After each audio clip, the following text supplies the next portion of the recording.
Good day to all. Today I will be discussing the history of travel and tourism in different eras. But first, let us ask the question, why is it important to know the travel and tourism history?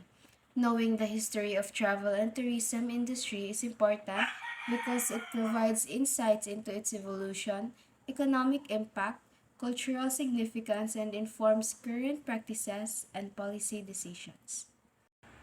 Let us first recall what is tourism. Tourism is the activity of a person traveling to different places for leisure, recreation, business, or other purposes. It involves the temporary stay of a person in destinations outside their usual place or residence. Tourism can also boost the local economy, create jobs, and promote cultural exchanges. The first is early tourism. In early tourism, people have been traveling even before the concept of tourism was developed. People in the past traveled only for business and religious purposes. Romans and Greeks were well known traders in the past, and in the past, religious travels involved pilgrimages to holy places like Rome and Jerusalem. Pilgrims journeyed to fulfill vows, seek healing, make amends for sins, or show devotion. In the 14th century, English pilgrims increasingly chose Galicia, Spain, home to the Santiago de Compostela Cathedral. It is believed to be the resting place of Saint James, one of Jesus Christ's apostles, and a UNESCO World Heritage Site. Second is the medieval period.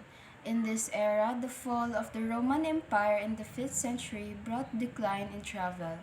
In this era, travel became difficult, dangerous, and demanding. Roads were not maintained and it became unsafe for travelers to travel. No one traveled for pleasure during this time. Only the pilgrims and crusaders traveled in this time. Next is the Renaissance and Elizabeth era. In this period, few renowned universities were developed. The British introduced travel for education, which became popular in the 16th century.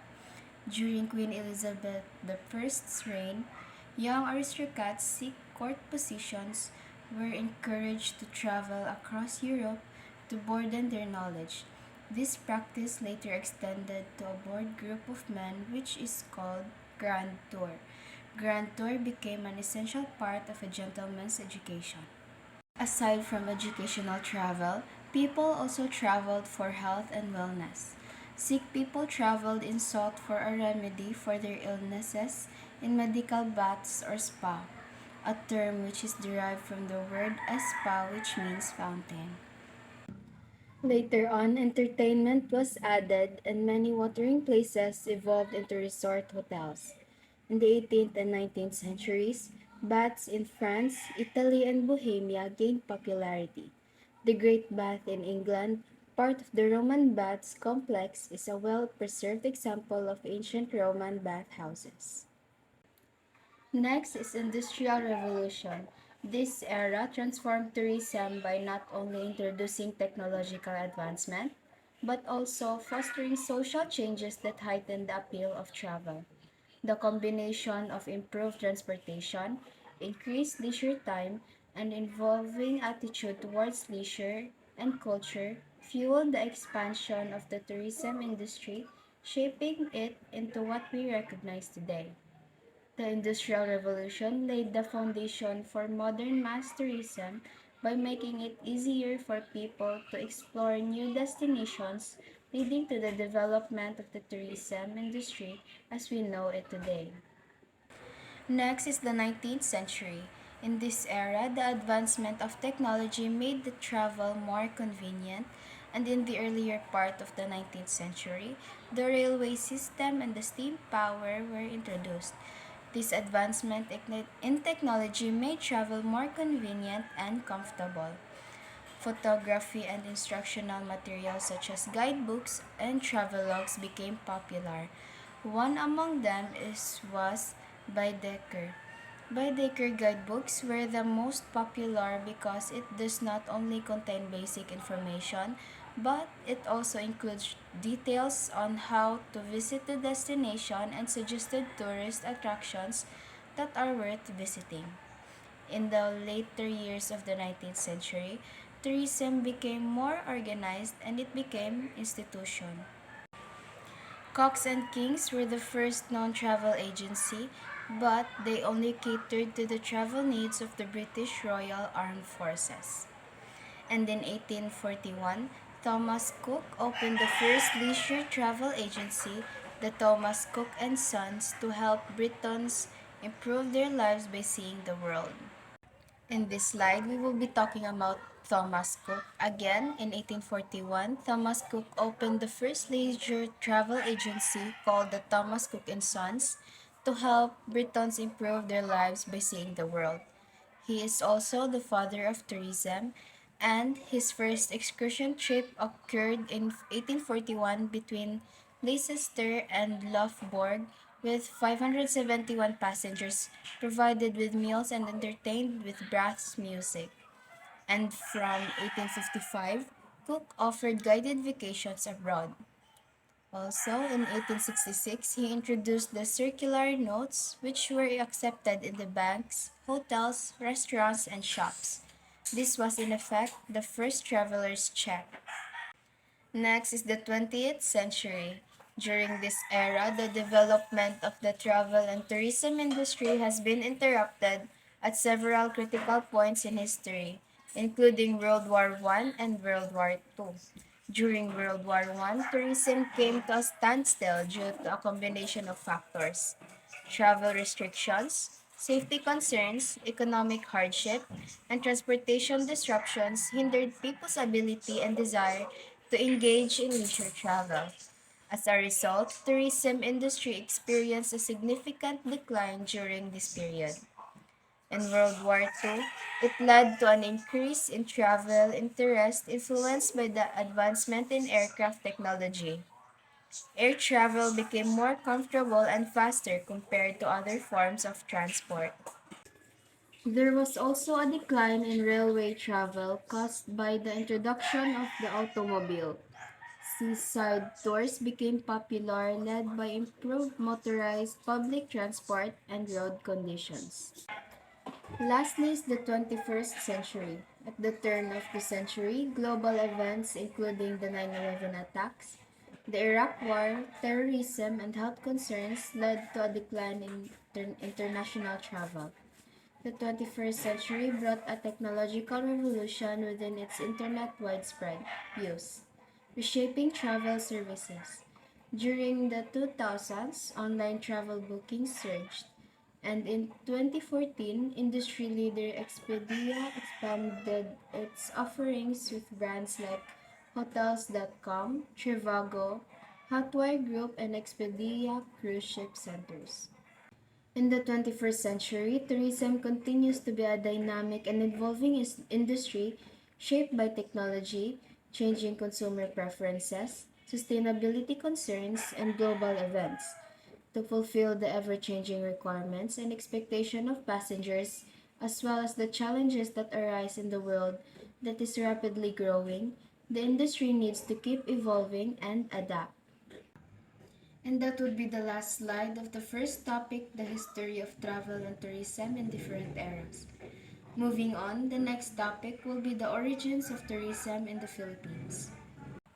The first inhabitants of the country roamed around even before the Spaniards came. This was shown in the pieces of archaeological evidence. They traveled to trade, for diplomacy, and war. During Spanish occupation, travels were limited only to education, employment, and religious pilgrimage. Only a few people can travel to a foreign country as it was expensive and time-consuming. In the later part of the 19th century, Spaniards introduced innovations such as railroads, electricity, and telegram. Manila was open to world trade, and non-Spanish business people, diplomats, and seamen began visiting the city.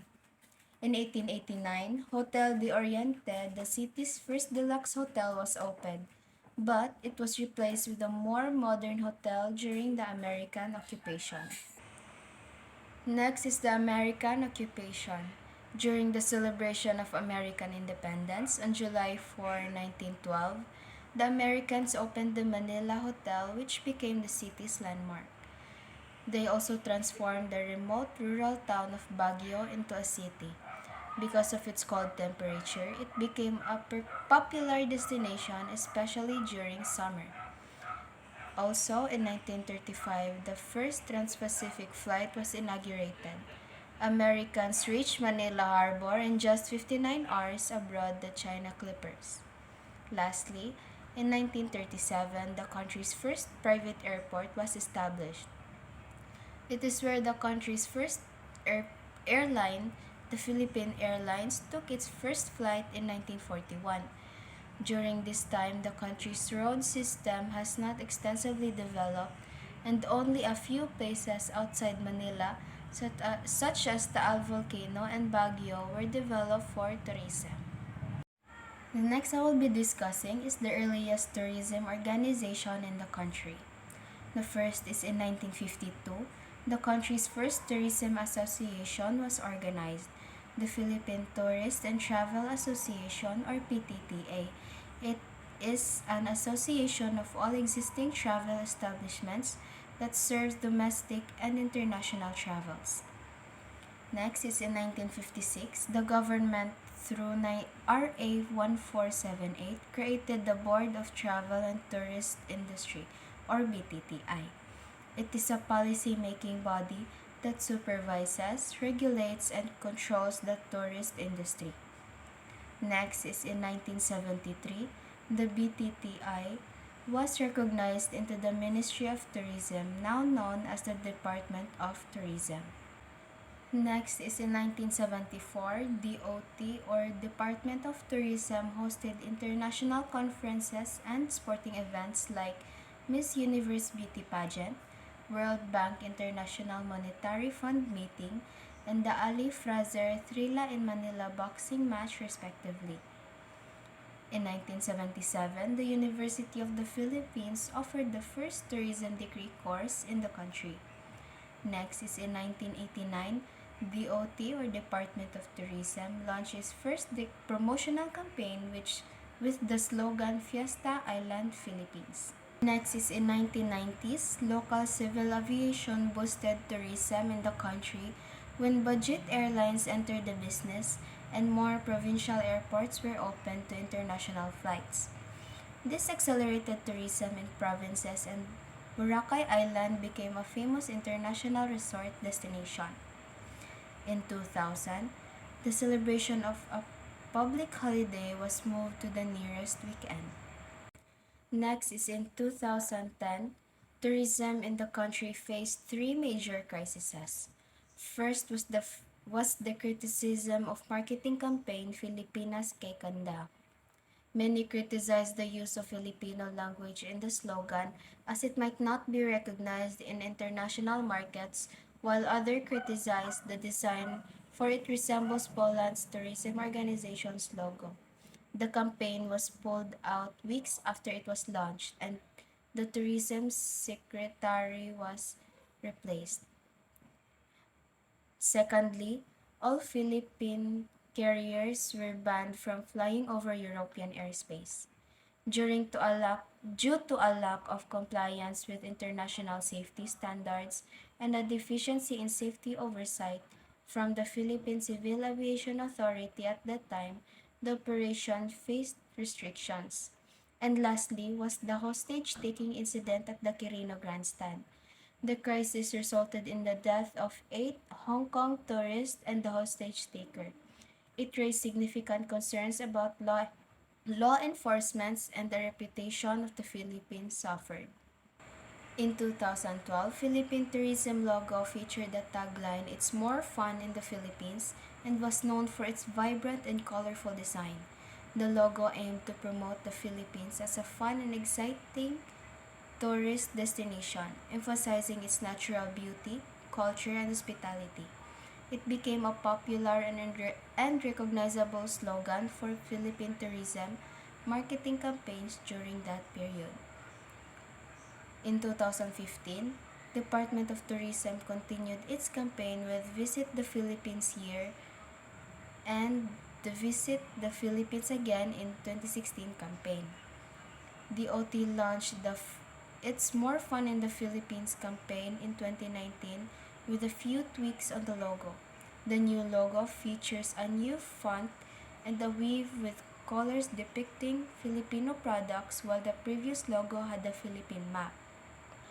So, in conclusion, the history and origin of travel and tourism are deeply rooted in humanity's fundamental urge for exploration, cultural exchange, and economic activities. From ancient civilizations engaging in the trade and cultural exchanges to the development of formalized tourism in the modern era, travel has played an important role in shaping societies and connecting people across borders. And that will be all for my presentation for today. Thank you for listening and mabuhay!